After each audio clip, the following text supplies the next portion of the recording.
Bonjour à tout le monde. Désolée pour le retard. Moi-même, je suis en mouvement cette semaine et la semaine prochaine. Mais j'aimerais quand même vous parler pendant quelques minutes de cette dernière moitié du chapitre 2 des Galates. Nous avons vu dans le premier chapitre que Paul a insisté sur le fait que son appel venait de Dieu. Il n'était pas appelé par les hommes.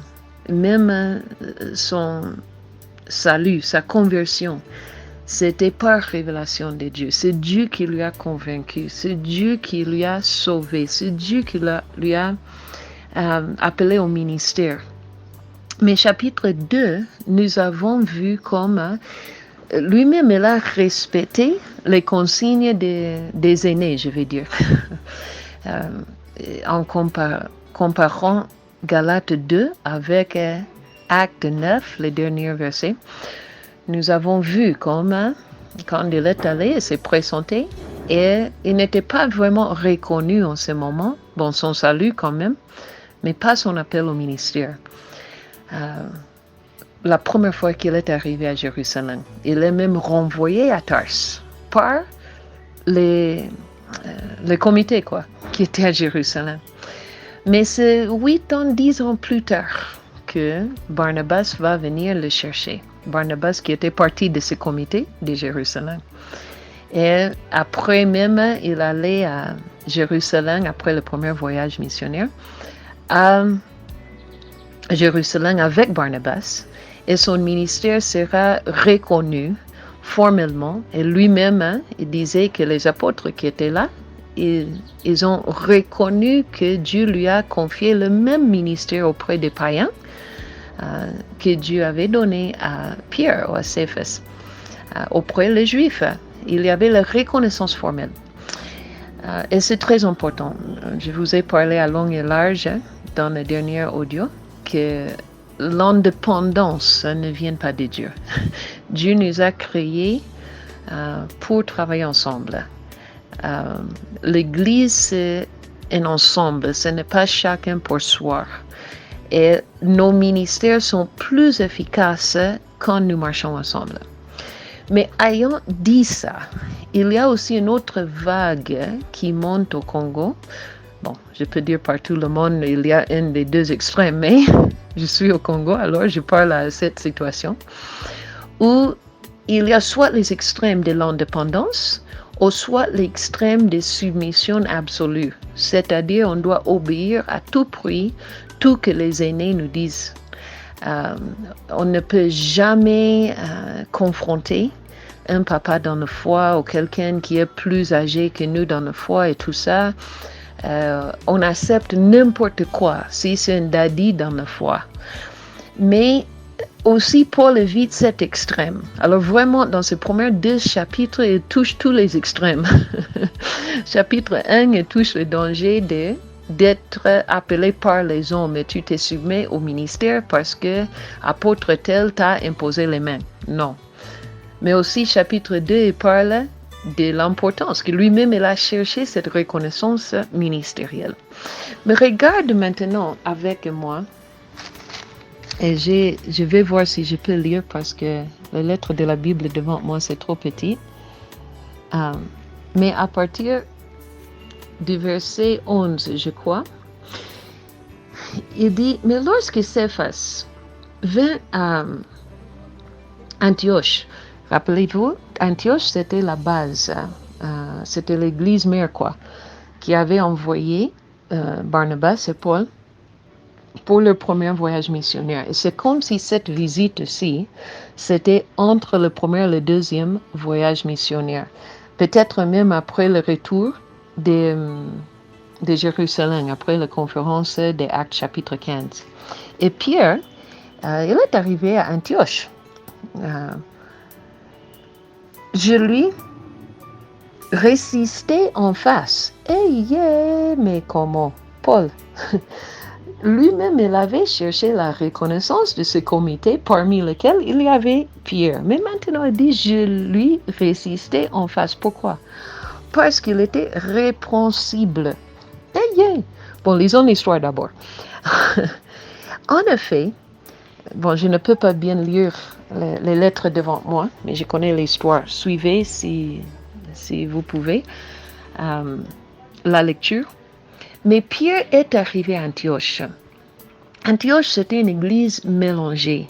Des gens, des juifs aussi, des gens d'arrière-plan grec, et d'arrière-plan asiatique, et d'autres arrière-plans païens.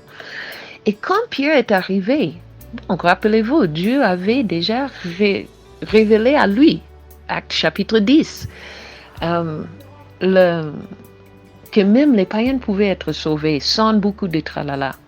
Lui-même, il était parti du comité, Acte chapitre 15, qui a fait cette décision pour dire non, le salut c'est seulement en Jésus, pas par l'obéissance aux rites, à la loi alimentaire et tout ça, mais seulement en Jésus. Alors, quand Pierre est arrivé à Antioche, il était assis à table avec même les païens. Paul et Barnabas étaient là, et Tite était là. Et bon, il y avait des frères juifs, d'ethnie juive, mais aussi il y avait des frères de différentes ethnies. Les païens, quoi. Bon, derrière-plan païens. Ils n'étaient plus païens parce qu'ils étaient en Jésus, mais derrière-plan païens. Et Pierre n'avait pas un problème. Lui-même, il était assis à table. Il a mangé n'importe quoi. Il a mangé avec les autres.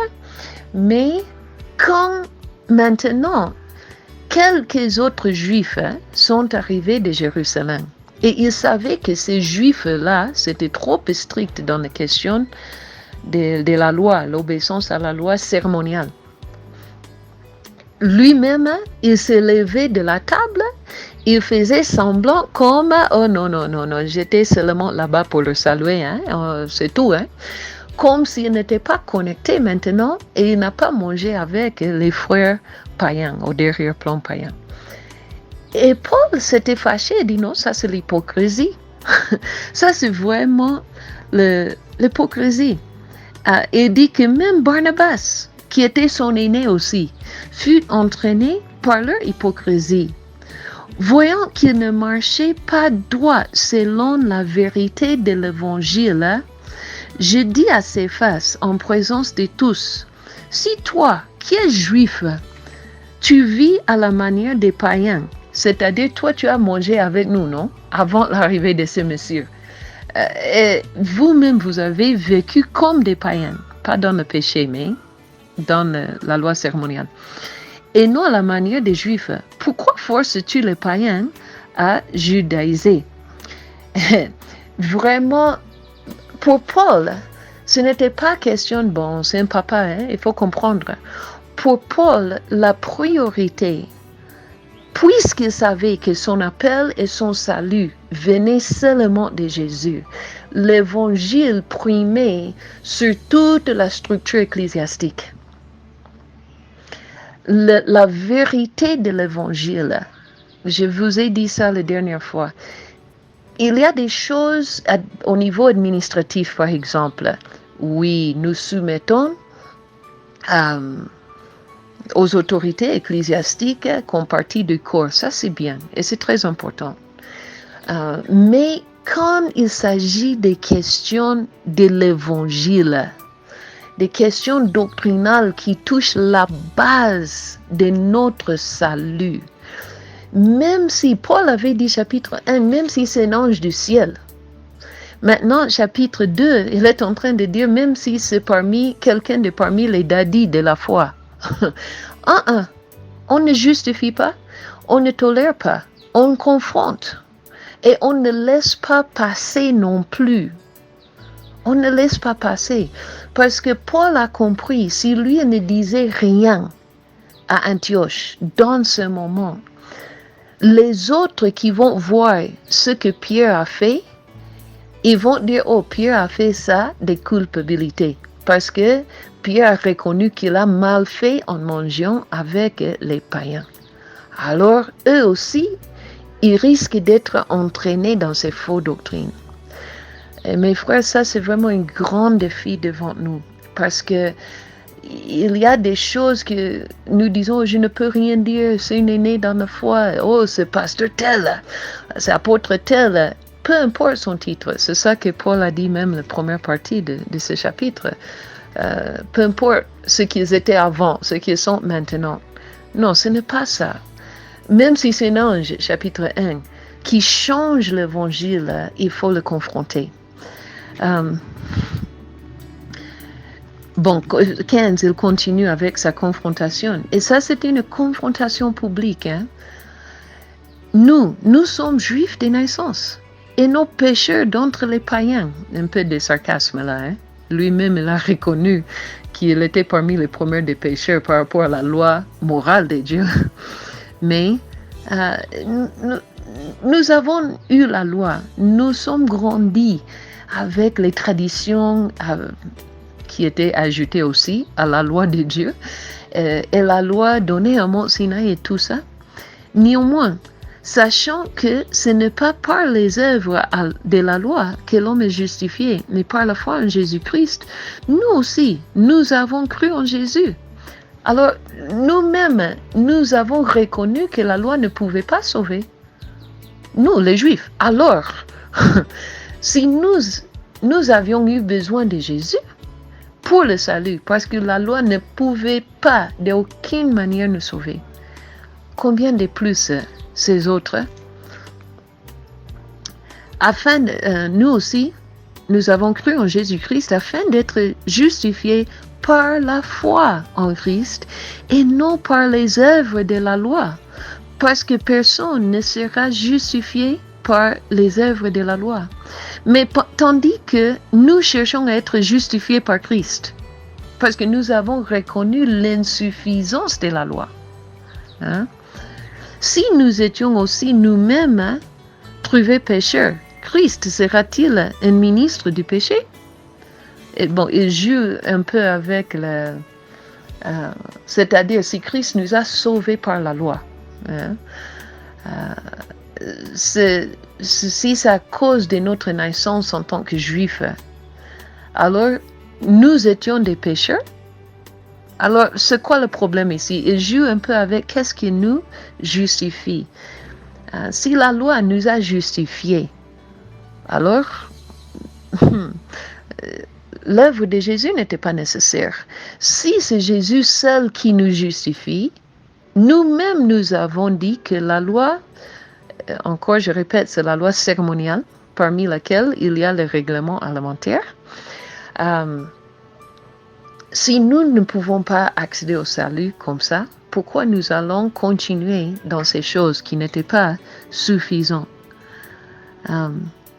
Car, verset 18, si je rebâtis les choses que j'ai détruites, c'est-à-dire, j'ai reconnu que la loi ne suffit pas. Je laisse la loi, je viens en courant à Jésus pour le salut. Maintenant que je suis en Jésus, je suis libre et je rentre maintenant pour prendre refuge, chercher refuge à la loi. Ça n'a pas de sens. C'est moi-même que j'ai détruit le bâtiment et moi-même maintenant je vais le rebâtir. C'était des peines perdues. Hein? Il dit, car si je rebâtis les choses que j'ai détruites, je me constitue moi-même un transgresseur. C'est-à-dire moi-même, je brise la loi de l'évangile que je vous ai prêché. Et il est en train de parler à Pierre ici, hein? De dire, Pierre, toi-même tu as prêché le salut seulement par la foi en Jésus. Toi-même tu as évangélisé les païens. Maintenant, quand toi tu refuses même de t'associer avec les païens lorsque tes frères juifs arrivent, hein, tu deviens un transgresseur à l'évangile que toi-même tu as prêché. Vous voyez la logique un peu ici. Et nous le voyons, mes frères. Moi, je le vois trop, vraiment trop. J'écoute même parfois mes étudiants, du passé, du présent.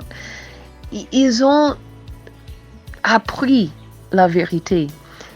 il prêche même souvent la vérité de l'évangile, que le salut est seulement en Jésus. Le salut n'est pas par une offrande donnée au daddy. On n'entre pas en alliance avec Dieu par l'alliance des papas spirituels. Non. Ils ont écouté la vérité de l'évangile.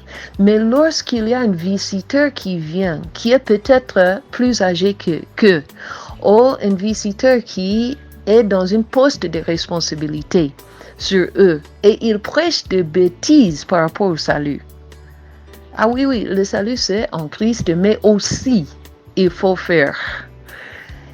Et quand c'est quelqu'un qui est, selon le monde, ou même selon l'Église, plus important que nous, ou plus âgé, nous n'avons un mot à dire. Nous laissons passer.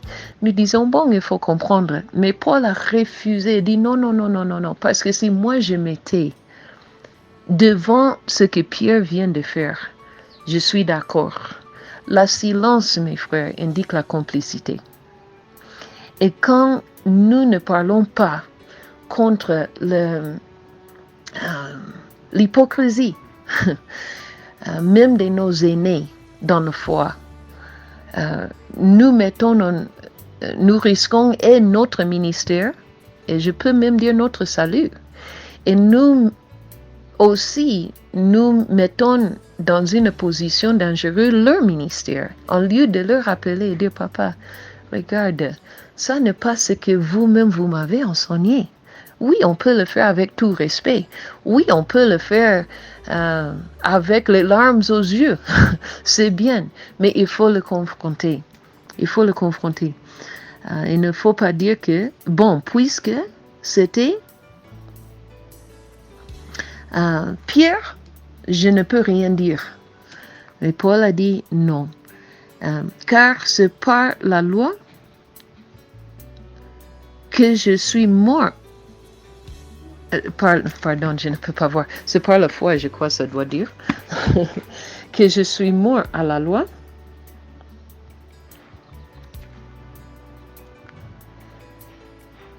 Afin de vivre pour Dieu. Ça, c'est le message. Ça, c'est le message, Pierre, que toi, tu as prêché. C'est le message que moi, j'ai prêché. C'est le message que nous deux, nous avons accepté.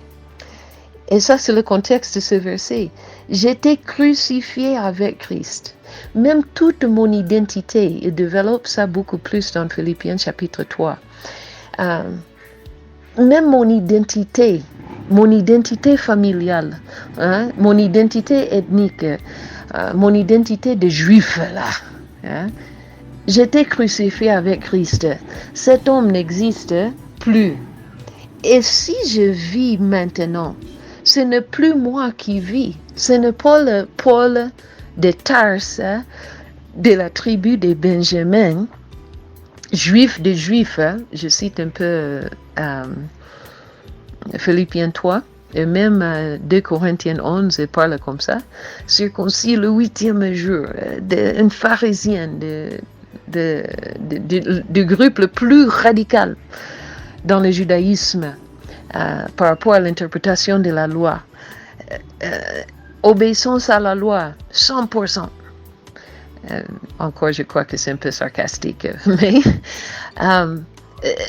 ce que les hommes peuvent voir, j'étais là. Mais cet homme-là, il n'est plus. Il est mort. Mon identité, mes frères, vraiment, je nous appelle à ça. Parce que j'écoute trop. Et dans tous les continents du monde.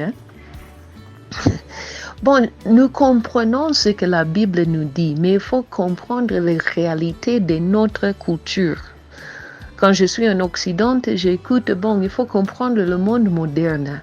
Quand je suis en Afrique, j'écoute, il faut comprendre que nous sommes des Africaines. Mais finalement, mes frères, si nous sommes en Christ, si nous avons été sauvés par Christ, l'ancien homme, y compris cette identification, est mort. Ça n'existe plus. Je suis identifié par ma foi en Jésus. Alors je ne suis plus esclave aux exigences de la tradition. Je ne suis plus esclave à la aux exigences de ma culture, hein, ça ne veut rien ajouter à ma foi. Ça risque même de compliquer ma foi. Mais je suis mort à toute l'identité humaine. Hein, et si je vis, c'est en Christ que je vis. Et j'aime beaucoup ce passage. Hein. Si ce n'est plus moi qui vis, c'est Christ qui vit en moi. Si je vis maintenant dans la chair, je vis dans la foi au Fils de Dieu qui m'a aimé et qui s'est livré lui-même pour moi. Je ne rejette pas la grâce de Dieu. Moi, je ne peux pas compromettre mon identité d'enfant de Dieu, sauvée par la grâce, fille de Dieu, achetée par le sang de Jésus. Parce que si je rentre à mon ancienne identité, et je ne parle pas seulement des choses du péché, mais les choses qui peuvent être un obstacle que je veux ajouter à la foi en Jésus. Non. Si je rentre à toutes ces traditions, je suis en train de nier mon identité en tant qu'enfant de Dieu. Nous avons beaucoup de soins souvent de ne pas nier notre identité naturelle, soit familiale, soit des tribus, soit des nations. Oh, je ne peux pas trahir. Je ne peux pas trahir ma famille, je ne peux pas trahir ma race. Mais mes frères, la race qui me préoccupe, que nous trahissons souvent par notre silence, c'est la race d'enfants de Dieu. Et ça, c'est l'identité qu'il faut maintenir à tout prix. Même si nos aînés disent une chose, si ça contredit l'évangile de Jésus, désolé, je vais parler. Même si je vais perdre leur approbation, qu'il en soit ainsi. Même s'ils vont me dire, assis-toi au banc. Et ça m'est passé, hein. Assis-toi au banc, je vais m'asseoir. Je ne vais pas aller dans l'indépendance parce que je ne crois pas à ça non plus. Et je vais rester. Et Dieu lui-même, il va confirmer sa parole. Il va le faire, il l'a fait. Il l'a fait avec Paul. Et je crois que même Pierre s'était touché au fond du cœur pour dire non. Parce qu'après ça, nous voyons aussi que Pierre lui-même commence à circuler dans les régions païennes, ce qui est très intéressant. Alors mes frères, oui, nous devons respecter nos aînés dans la foi. Nous devons être reconnus pour exercer notre ministère au sein d'une communauté. C'est très important. Mais aussi, ce n'est pas un homme qui domine sur notre foi. Hein? On peut être respectueux à la personne et même à la position, c'est bien, mais ça n'est pas un respect aveugle. On doit obéir à nos autorités ecclésiastiques, je suis d'accord. Comme je vous ai dit, il y a des moments quand je me suis soumis à leurs exigences au niveau administratif, que peut-être je n'étais au même ministériel, que je n'étais pas d'accord avec. Mais ça ne contredisait pas la foi. Ok, pas de problème, parce que je crois que nous sommes partis de ce corps. Mais quand on touche le salut, peu importe ton titre, hein, si tu viens et tu parles n'importe quoi, je vais parler, je vais l'adresser, je n'ai pas le choix. Parce que finalement, celui qui m'a appelé est Dieu. Celui qui m'a sauvé est Dieu. Mon identité, ce n'est pas juif. Bon, si on est Paul, moi je ne suis pas juive. Mon identité n'est pas américaine. Mon identité n'est pas occidentale. Mon identité, ce n'est pas, je ne sais pas, la blanche là. Mon identité, c'est que je suis un enfant de Dieu, sauvé par la grâce de Dieu et une sœur de tous qui partagent cette même foi, peu importe leur arrière-plan ethnique, peu importe la nationalité sur le passeport. Parce que le passeport le plus important que je porte, c'est le passeport du royaume du ciel. Et ce passeport-là, je ne peux pas me compromettre pour qui que ce soit. Et je vais le dire, je vais le confronter. Mes frères, défendons la vraie évangile. Voilà pourquoi même dans ce groupe, pardonne-moi, je ne le fais pas souvent. Parfois, je laisse les choses passer parce que je n'écoute pas tout, parfois.